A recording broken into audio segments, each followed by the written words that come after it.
enunciado del ejercicio nos indica que una bolsa de cemento de peso dado cuelga de 3 cuerdas como se muestra en esta figura, de tal modo que forman el ángulo θ1 y θ2 respecto a la horizontal.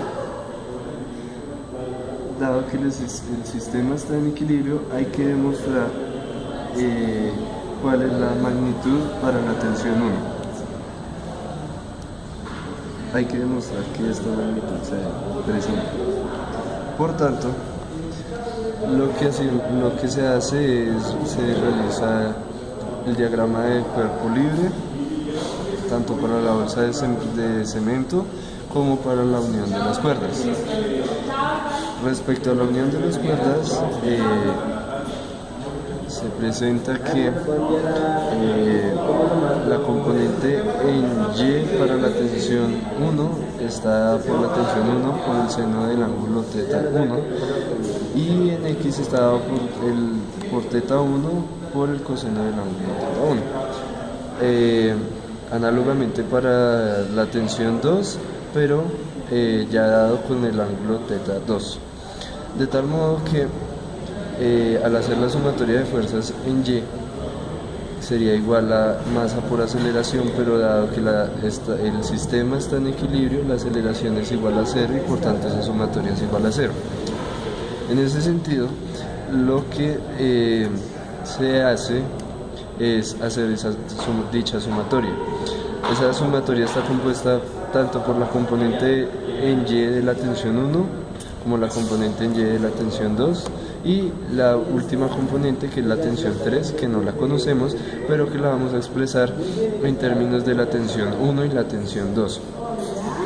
Esa es la primera ecuación de todo nuestro sistema de ecuaciones y proseguimos a la sumatoria de fuerzas en el eje X, que sucede análogo que en el eje Y, en el que sería igual a masa por aceleración, pero dado que el sistema está en equilibrio, la aceleración es 0 y dicha sumatoria es igual a 0.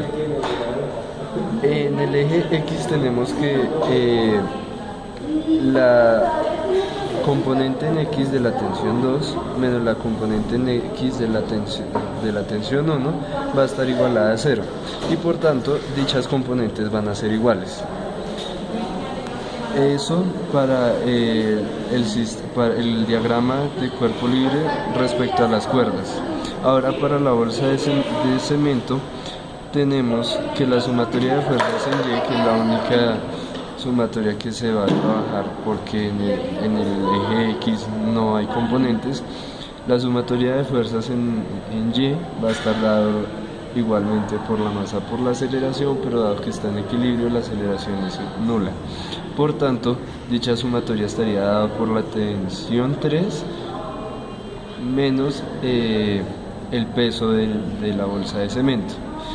Y por tanto, la tensión 3 va a ser igual al peso de la bolsa. Ahora, ¿qué será nuestra tercera ecuación de nuestro sistema de ecuaciones? De la segunda ecuación podemos destacar la tensión 2 y ponerla en términos de la tensión 1.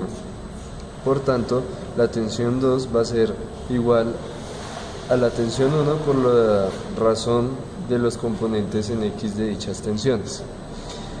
Ahora, con esta cuarta ecuación ya tenemos nuestro sistema de ecuaciones completo para las 4 incógnitas que tenemos, que son las tensiones y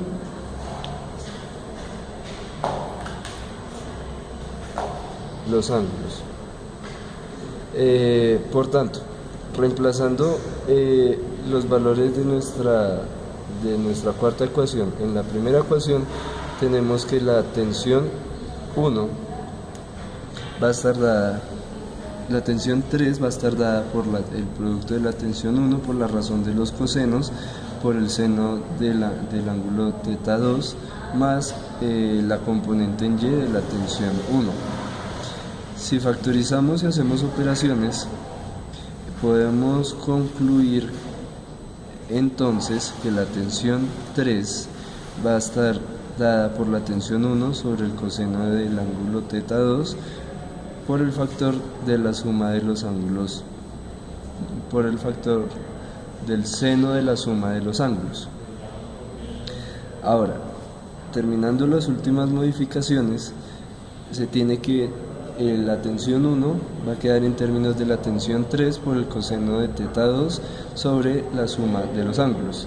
Pero, dado que tenemos que la tensión 3 es igual al peso de la bolsa de cemento, reemplazamos y por tanto queda demostrado que la tensión 1 es igual al peso por el coseno del ángulo θ2 sobre la suma de los senos de los dos ángulos.